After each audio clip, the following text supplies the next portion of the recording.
Hello everyone, I am Vijay. आज हमारे साथ है doctor Justin Thomas. Neuroclinics media podcast में आपका स्वागत है। नमस्कार, मैं हूं doctor Justin Thomas, consultant intervention neurologist and stroke specialist, Apollo CG hospital, Bhopal. I have specialization in both neurology and intervention neurology. So about my qualification, I did MBBS from Government Medical College, Kottayam. Then I did MD from Dr. SN Medical College, Jodhpur, and DM Neurology from Sanjay Gandhi Postgraduate Institute of Medical Sciences, Lucknow. Then I did also DRNB Neurology. I did Fellow of European Board of Neurology also, and MRCP Specialty Certificate Examination in Neurology also. I did postdoctoral fellowship in Neurovascular Intervention, FNB Neurovascular Intervention from Pacific University, a fully MCA certified recognized program of 2 years, National Board of Education. I have experience of nearly 5 years in interventional neurology and overall 10 years in general neurology. तो sir, आपसे मेरा यही सवाल है कि आजकल AI हर industry में इवॉल्व हो रहा है, तो क्या ये ब्रेन सर्जरी और इंटरवेंशनल न्यूरोलॉजी में भी इसका रोल है? नमस्कार, thank you for the question. So it is an interesting question. AI का रोल अभी आजकल प्रतिदिन मेडिकल फील्ड में बढ़ता जा रहा है. तो अभी इमेजिंग में, जैसे एमआरआई में, सीटी स्कैन में काफी हद तक ये जो ए का रोल बढ़ गया. तो AI can dictate brain haemorrhage, clot कहाँ है, ये सब आराम से डिक्टेट करना पॉसिबल हो गया. इसके अलावा न्यूरो इंटरवेंशन में, मैकेनिकल थ्रोम्बेक्टमी में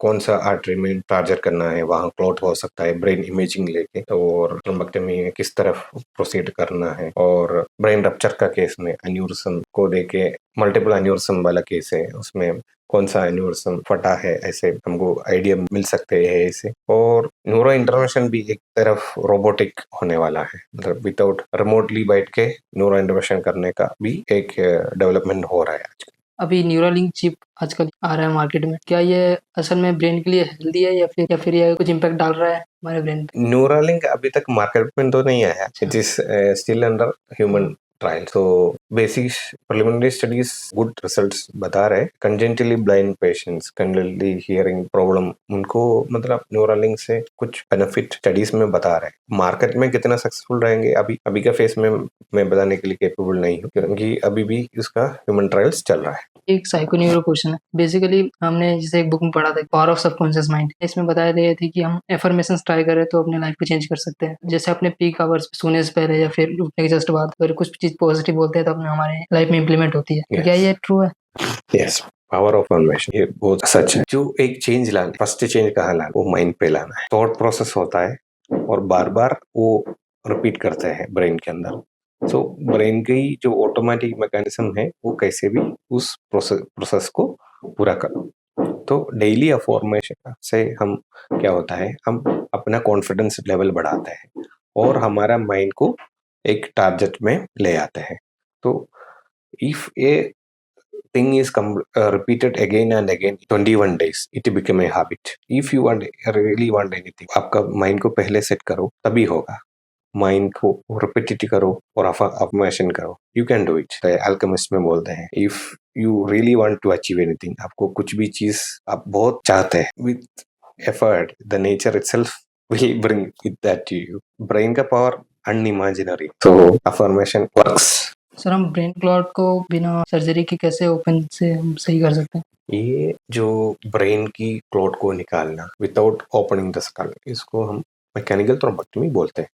इसमें हम क्या करते हैं, पहले एमआरआई या सीटी स्कैन एंजियोग्राफी करके हमको पता चलता है कि ब्रेन में कौन सा नस कहाँ से ब्लॉक है. हमको पहले से आइडिया मिलता है, मतलब कहाँ कौन से आर्टरी को मतलब कैथेटर लेके जाना है. तो हम यूजुअली ये प्रोसीजर एनेस्थेसिया के बिना भी कर सकते हैं. कुछ केसेस में एनेस्थेसिया चाहिए होता है, तो हम पेशेंट को कैथ लैब में ले जाता है और कैथ लैब के अंदर एंजियोग्राफी सूट में के अंदर हम एक्सरे मशीन के साथ, मतलब फर्स्ट जो है हम अप्रोच करते हैं. अप्रोच इधर हाथ से कर सकते हैं, रेडियल अप्रोच, या पैर से कर सकते हैं, उसको फेमोरल अप्रोच बोलते हैं.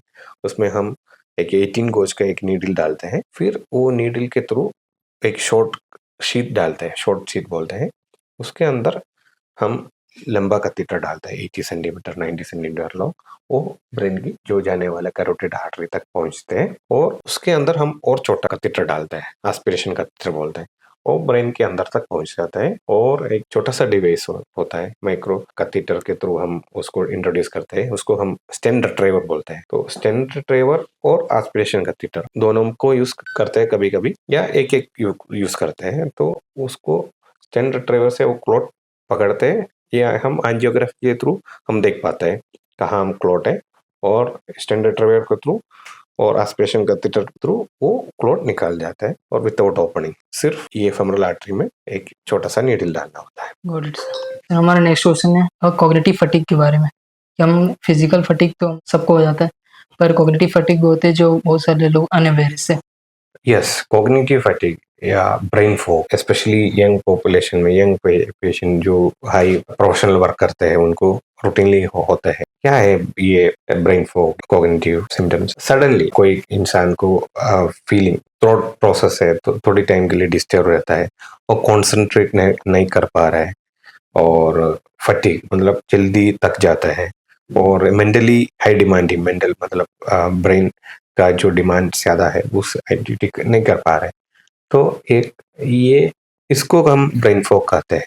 ब्रेन फॉग बहुत सारा कॉजेस से हो सकता है। मेनली होता है कि मतलब जो physical fatigue self can lead to cognitive fatigue. आप टायर्ड है, आपका नींद पूरी नहीं हो रहा है, और आप मेंटली एंग्शियस है, और आपके ऊपर वर्कलोड बहुत स्ट्रेस ज्यादा है, और कुछ कुछ विटामिन की कमी के या आयरन की कमी से, थायराइड की कमी से ये उन लोगों में ज्यादा ये पाया जाता है। सर एक और क्वेश्चन है उस कॉग्निटिव फटीग में, ये आपका एक्सप्रेशन काफ़ी अच्छा था कि जैसे कोई फुटबॉल में अच्छा है और कोई चेस में अच्छा है, तो उन दोनों की एनर्जीज अलग अलग डायरेक्शन में है, जैसे कोई फिजिकल से और कोई मेंटल से। क्या ये मतलब डायरेक्टली प्रोपोर्शनल है कि अगर मैं बॉडी की एनर्जी खर्च नहीं करूँ तो उसको दिमाग में खर्च कर सकता हूँ?